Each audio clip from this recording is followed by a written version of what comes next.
আসসালামু আলাইকুম। 18 বাংলার গ্রামগঞ্জের খবরে সবাইকে স্বাগত জানাচ্ছি আমি মমরিনাজ মমের। শুরুতেই বিআরবি কেবল সংবাদ শিরোনাম। সংস্কার কমিশনের প্রস্তাব বাস্তবায়ন হলে নির্বাচন কমিশনের ক্ষমতা ও স্বাধীনতা খর্ব হবে সিইসি। ডিসেম্বরের মধ্যে ভোট আয়োজন বড় চ্যালেঞ্জ।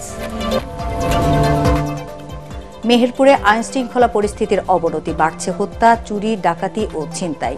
কাফনের কাপড় ও বোমার ভয় দেখিয়ে অর্থ আদায়ের অভিযোগ। রাজধানীর ভিতরে মাত্র ৩৮০ টাকায় অ্যাম্বুলেন্স সেবা দিচ্ছে আদ্দিন হাসপাতাল। কম খরচে সেবা পেয়ে খুশি রোগীরা। এবং নোয়াখালীর সুবর্ণচরে প্রথমবারের মতো শুরু হয়েছে মালচিং পদ্ধতিতে কাঁচামরিচ চাষ। আগাছা ও পোকার আক্রমণ কম হওয়ায় নষ্ট হয় না বীজতলা। শুনছিলেন বিআরবি কেবল সংবাদ শিরোনাম। এবার বিস্তারিত। সংস্কার কমিশনের সুপারিশ বাস্তবায়ন হলে নির্বাচন কমিশনের ক্ষমতা খর্ব হবে বলে মনে করেন প্রধান নির্বাচন commissioner AM Nasir Uddin. Reporters forum for election and ডেমোক্রেসির অনুষ্ঠানে অংশ নিয়ে সিইসি এই অভিমত তুলে ধরেন। সংসদীয় কমিটির মাধ্যমে ইসির ব্যর্থতা ও শপথ ভঙ্গের প্রস্তাব সংবিধানের সাথে সাংঘর্ষিক বলেও মন্তব্য করেন তিনি। বলেন, আইন বিধি চূড়ান্ত না থাকায় ডিসেম্বরের মধ্যে নির্বাচন আয়োজন বড় চ্যালেঞ্জ হবে।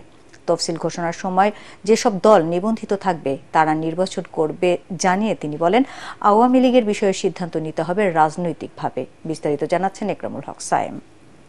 সম্মানিত সভাপতি, নির্বাচন ব্যবস্থা সংস্কারে এরই মধ্যে সরকারের হাতে প্রস্তাবনা জমা দিয়েছে বদিউল আলম মজুমদারের নেতৃত্বাধীন সংস্কার কমিশন। এসব সুপারিশ নিয়ে প্রথমবারের মতো খোলামেলা কথা বলেন প্রধান নির্বাচন কমিশনার এএমএম নাসির উদ্দিন। নির্বাচন ভবনে নির্বাচন কমিশন বিটে কর্মরত সাংবাদিকদের সংগঠন আরএফইডি আয়োজিত অনুষ্ঠানে সংস্কার প্রস্তাবের বেশ কয়েকটি দিক তুলে ধরে আপত্তি জানান তিনি। সুপারিশ তো অনেক দেওয়া যায়, যিনি বাস্তবায়ন করেন তিনি জানেন যে whether it is really practicable, whether it is really implementable or not. তো আমরা সেই দৃষ্টিকোণ থেকে আমরা রিভিউ করে দেখেছি, আমরা ইলেকশন কমিশনের যদি ব্যর্থ হয়ে যায়, শপথ ভঙ্গ হয়, পার্লামেন্টারি স্ট্যান্ডিং কমিটি তদন্ত করে 10 years পরে, আমি যখন 5 বছর পরে থাকবো না, তখন আমার পিছনে পার্লামেন্টারি স্ট্যান্ডিং কমিটির লোকজন তদন্ত করে প্রেসিডেন্টের কাছে সুপারিশ দিবে আমার বিরুদ্ধে ব্যবস্থা নেওয়ার জন্য। সুতরাং আমাদের স্বাধীনতা যেটা, এটা টোটালি খর্ব হবে, কম্প্রোমাইজড হয়ে যাবে যদি পার্লামেন্টারি স্ট্যান্ডিং কমিটির কাছে যায়। আমরা স্বাধীনভাবে কাজ করতে পারবো না। তো তুলে ধরেন চলমান সংস্কারের সীমানা পুনর্নির্ধারণ, নতুন দল নিবন্ধন সহ নানা বিষয়। ডিলিমিটেশন আমার কনস্টিটিউশনাল ম্যান্ডেট, এটার উপর আমার নিয়ন্ত্রণ থাকতে হবে। এখন আমি যদি বলি যে এই ডিলিমিটেশনটা করে দেন, স্বাধীন একটা প্রতিষ্ঠানকে যদি বলি, উনি ওনার মতো টাইম দেবেন, ইলেকশনের ডেটই পার হয়ে যাবে ডিলিমিটেশন করতে বিকজ উনি তো আমার নিয়ন্ত্রণে থাকবেন না। প্রপারলি কমপ্লিট করা যেটা কনস্টিটিউশনাল ম্যান্ডেট, এটা অন্য কোনো কর্তৃপক্ষকে দেওয়াটা আমরা যুক্তিযুক্ত মনে করি না। ডিসেম্বরে ভোট করতে হলে অক্টোবরের আগেই সব প্রস্তুতি শেষ করা চ্যালেঞ্জ বলেও মনে করেন সিইসি। কিন্তু আমরা যে ইলেকশনটা করব, এই আইন কানুন বিধিবিধান কিন্তু এখনো চূড়ান্ত অবস্থায় নাই, কারণ রিফর্মস কমিশনের রিপোর্ট গুলো আসা শুরু করেছে। এখন এদের মধ্যে কতটুকু গ্রহণযোগ্য হয়, কতটুকু ইনকর্পোরেট করতে হবে, বিভিন্ন বিধিবিধানের মধ্যে ইনকর্পোরেট করতে হবে, এটা আমরা we are not still sure about it. ভোটের অধিকার রক্ষায় আইনশৃঙ্খলা রক্ষাকারী বাহিনীর পাশাপাশি সাধারণ মানুষকে ঐক্যবদ্ধ থাকার আহ্বান জানান প্রধান নির্বাচন কমিশনার। আপনারা জেনে খুশি হবেন, একরামুল হক সায়েম, এটিএন বাংলা, ঢাকা। হারানো নির্বাচনী ব্যবস্থা ফিরিয়ে আনা এবারে নির্বাচনের প্রধান চ্যালেঞ্জ বলে মন্তব্য করেছেন নির্বাচন কমিশনার অবসরপ্রাপ্ত ব্রিগেডিয়ার জেনারেল আবুল ফজল মোহাম্মদ সানাউল্লাহ। নির্বাচন কমিশন এই সুযোগ হারাতে চায় না বলেও জানান তিনি। রংপুরে আঞ্চলিক নির্বাচন কর্মকর্তা সম্মেলন কক্ষে ত্রয়োদশ জাতীয় সংসদ নির্বাচন সংক্রান্ত মতবিনিময় সভায় তিনি এসব কথা বলেন। এ সময় নির্বাচন কমিশনার আরও বলেন, এবারে নির্বাচনী নিরপেক্ষ ব্যক্তিদের প্রিজাইডিং ও পোলিং অফিসার হিসেবে দায়িত্ব দেওয়া হবে। বাংলাদেশের শিক্ষা ও প্রযুক্তি খাতের উন্নয়নে চীনের আরও সক্রিয় ভূমিকা প্রত্যাশা করেছেন আমিরে জামায়াত ডাক্তার শফিকুর রহমান। গাজীপুরের কালিয়াকৈরের শফিপুর বাজার সংলগ্ন ওয়ামি কমপ্লেক্সে চীনা দূতাবাসের সৌজন্য শীত বস্ত্র বিতরণ অনুষ্ঠানে তিনি কথা বলেন। এ সময় তিনি বলেন, বাংলাদেশের উন্নয়ন কর্মকাণ্ডে চীনের ভূমিকা অনস্বীকার্য। এ সময় ঢাকায় নিযুক্ত চীনের রাষ্ট্রদূত ইয়াও ওয়েন বলেন, 2025 সালে চীন ও বাংলাদেশের কূটনৈতিক সম্পর্কের 50তম বার্ষিকী। দুই দেশের সম্পর্ক আরও দৃঢ় হবে বলেও জানান তিনি। জামায়াতে ইসলামের সহযোগিতায় পরিচালিত এতিমখানা ও শিক্ষা প্রতিষ্ঠান গরিব এতিম শিশুদের জন্য আশীর্বাদ স্বরূপ বলেও মনে করেন তিনি।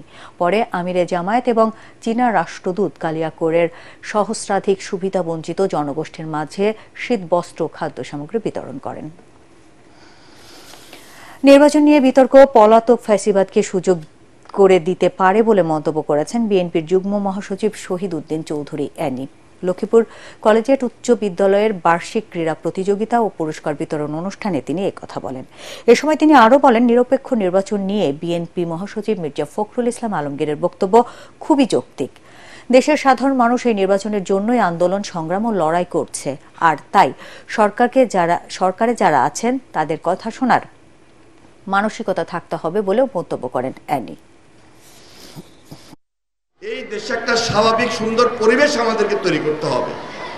এই প্রজন্মের জন্য, এই দেশবাসীর জন্য একটা টার্গেট, একটা লক্ষ্যকে সামনে রেখে, টার্গেট এবং লক্ষ্যটা কি, যে একটা সুন্দর বাংলাদেশ আমরা গড়ব, এবং সেই জন্য আমাদের একটা ঐক্যবদ্ধ প্রচেষ্টার প্রয়োজন।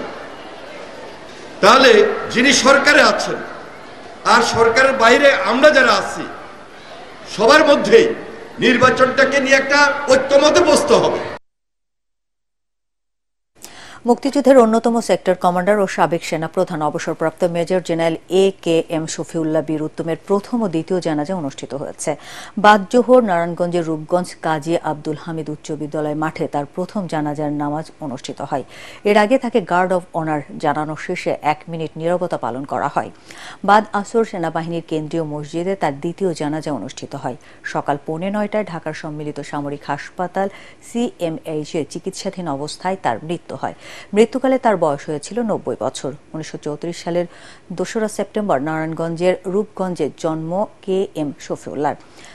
1971 সালে মহান স্বাধীনতা যুদ্ধে তিনি 3 নম্বর সেক্টর প্রধান ছিলেন। দেশ স্বাধীনের পর 1972 সাল থেকে 1975 সাল পর্যন্ত সেনা প্রধানের দায়িত্ব পালন করেন KM শফিউল্লাহ বীর উত্তম। 1996 সালে আওয়ামী লীগের মনোনয়নে সংসদ সদস্য নির্বাচিত হন তিনি। নওগাঁর উপর দিয়ে বয়ে যাচ্ছে মৃদু শৈত্যপ্রবাহ। আজ নওগাঁর তাপমাত্রা রেকর্ড করা হয়েছে 8.6 ডিগ্রি সেলসিয়াস, যা চলতি মৌসুমে জেলার সর্বনিম্ন তাপমাত্রা। চুয়াডাঙ্গায় একদিনের ব্যবধানে তাপমাত্রা 3 ডিগ্রি সেলসিয়াস হ্রাস হয়েছে 10 ডিগ্রি সেলসিয়াস। কুড়িগ্রামে শীতের দাপটে চরম ভোগান্তিতে পড়েছে ছিন্নমূল, হতদরিদ্র ও শ্রমজীবীরা। আজ সকালে জেলার সর্বনিম্ন তাপমাত্রা রেকর্ড করা হয় 11.4 ডিগ্রি সেলসিয়াস। এদিকে পঞ্চগড়ের ওপরে বয়ে চলেছে শৈত্যপ্রবাহ। আজ তেঁতুলিয়ার সর্বনিম্ন তাপমাত্রা রেকর্ড করা হয়েছে 9.9 ডিগ্রি সেলসিয়াস।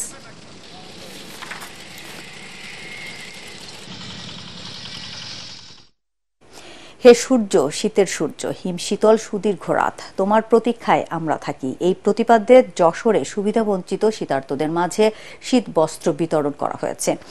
বিকেলে শহরের টাউন হল ময়দানে বৈষম্য বিরোধী ছাত্র আন্দোলন জেলা শাখার আয়োজনে এবং জেলা প্রশাসনের সহযোগিতায় প্রধান অতিথি হিসেবে উপস্থিত ছিলেন। শীতার্তদের মাঝে কম্বল বিতরণ করেন খুলনা বিভাগীয় কমিশনার ফিরোজ সরকার। এ সময় আরও উপস্থিত ছিলেন জেলা প্রশাসক আজহারুল ইসলাম, স্থানীয় সরকার বিভাগের উপপরিচালক রফিকুল হাসান, বৈষম্য বিরোধী ছাত্র আন্দোলনের আহ্বায়ক রাশেদ খান সহ আরও অনেকে।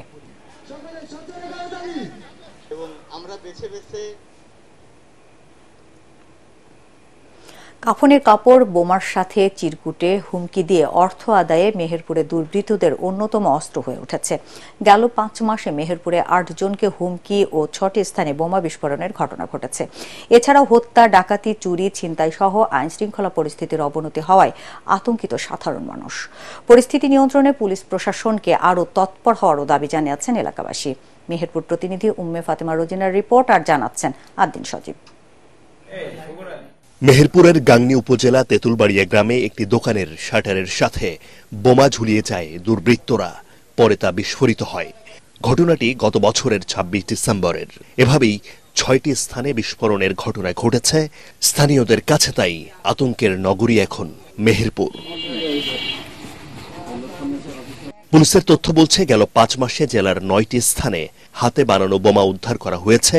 এলাকাবাসীর অভিযোগ, এভাবে প্রাণনাশের হুমকি দিয়ে অর্থ আদায় করছে দুর্বৃত্তরা। কাফনের টুকরা, 2টা বোম, আর একটা আগরবাতির প্যাকেট, একটা সাবান, একটা হচ্ছে গোলাপ জলের প্যাকেট এখানে রাখা আছে। আমাকে প্রাণনাশের হুমকি দিয়েছে। তার সাথে শত্রুতা হবে বা সেটাও বলবে। বেড়েছে ডাকাতি, চুরি, ছিনতাইও। এমন ঘটনায় বারবার উদ্বেগ প্রকাশ করছেন স্থানীয়রা। তাদের দাবি, আইনশৃঙ্খলা বাহিনীর ব্যর্থতার কারণেই ঘটছে এমন ঘটনা। কোন সময় কোন জায়গায় ডাকাতি হচ্ছে, কোন জায়গায় ছিনতাই হচ্ছে, এই যে প্রশাসন তারা রাস্তায় কোনো নিরাপত্তা দিচ্ছেন না। এই চোরগুলা তো প্রশাসন কম বেশি এরাই পারবে এগুলা তদন্ত করতে। মানুষ আতঙ্ক বোধ করছে যে পুলিশ তার ভূমিকাতে ভালোভাবে আসতে পারছে না। তবে জেলা পুলিশ সুপার বলছেন, পরিস্থিতি নিয়ন্ত্রণে তারা তৎপর রয়েছেন। জীবিকা নির্বাহের যে উপায়টা আগে ছিল সেটা এখন নাই, বা কেউ হিডেন ছিল তারা বেরিয়ে আসছে।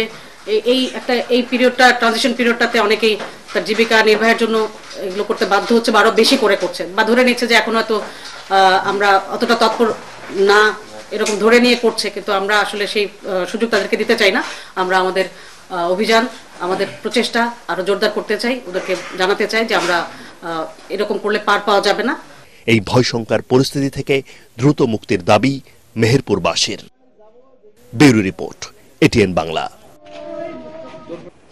নোয়াখালীর সুবর্ণচরে প্রথমবারের মতো শুরু হয়েছে মালচিং পদ্ধতিতে কাঁচামরিচ চাষ। এই পদ্ধতিতে চাষাবাদে আগাছা ও পোকার আক্রমণ কম হওয়ার পাশাপাশি বর্ষাকালেও নষ্ট হয় না বীজতলা।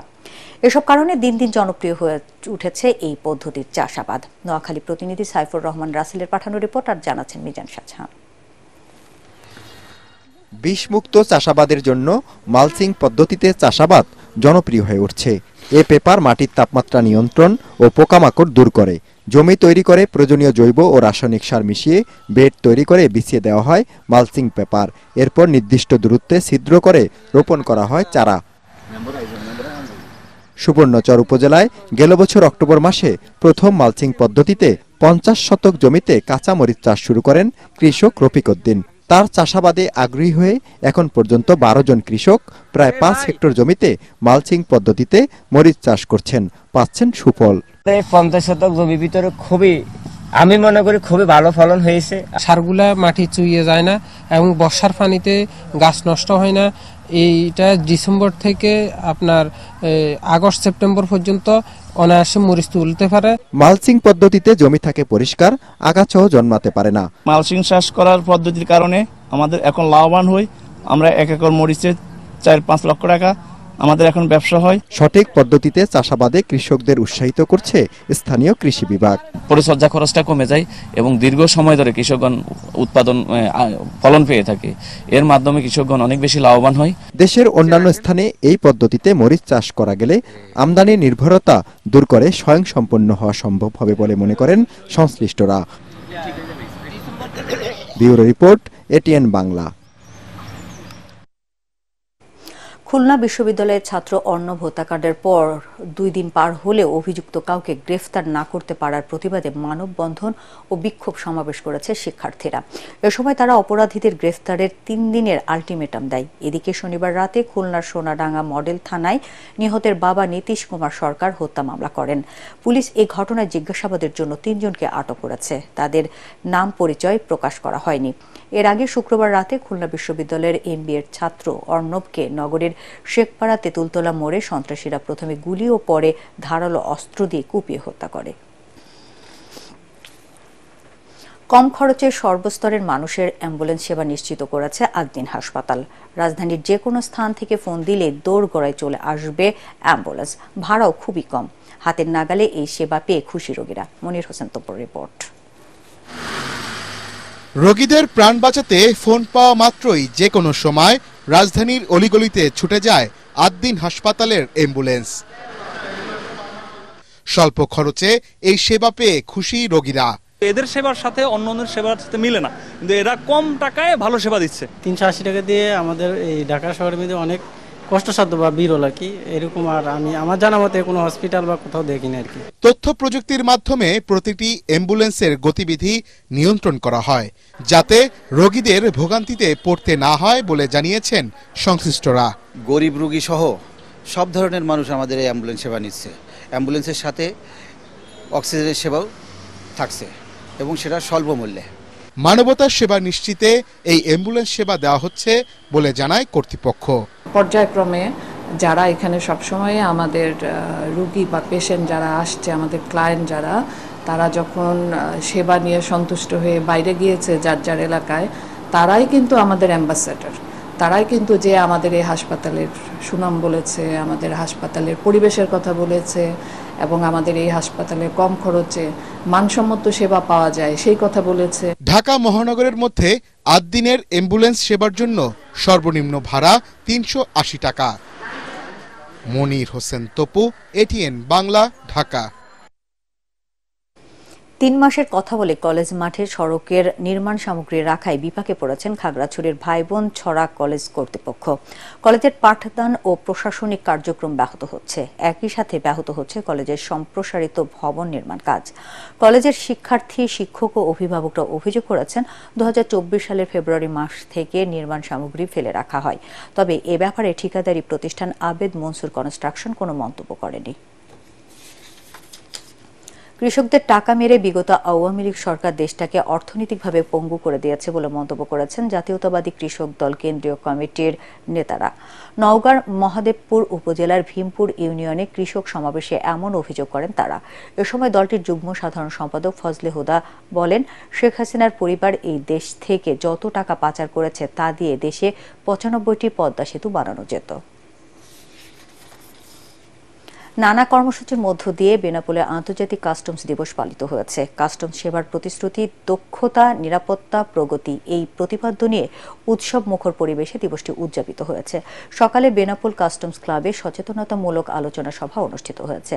কুমিল্লায়ও আন্তর্জাতিক কাস্টমস দিবস পালিত হয়েছে। নগরের একটি অভিজাত হোটেলে আয়োজিত সেমিনারে কুমিল্লা অঞ্চলের ৬ জেলার আমদানি ও রপ্তানিকারক ব্যবসায়ী সহ বিভিন্ন প্রতিনিধিরা অংশ নেন।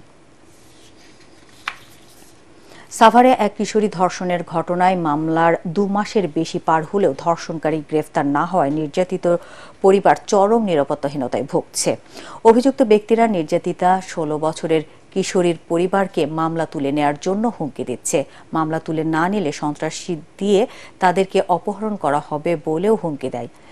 সাভার মডেল থানায় গণমাধ্যম কর্মীদের কাছে এসব অভিযোগ করেন নির্যাতিতার মা মলিদা বেগম। এ সময় তিনি বলেন, গত বছর ১৮ নভেম্বর সাভারের হেমায়তপুরের নতুন পাড়ায় ১৬ বছরের কিশোরীকে তুলে নিয়ে ধর্ষণ করেন বখাটে যুবক হৃদয়। এ সময় তাকে ধর্ষণে সহযোগিতা করেন রবিন। পরে সাভার মডেল থানায় তাদের নামে মামলা করা হলেও আসামিরা গ্রেফতার হয়নি।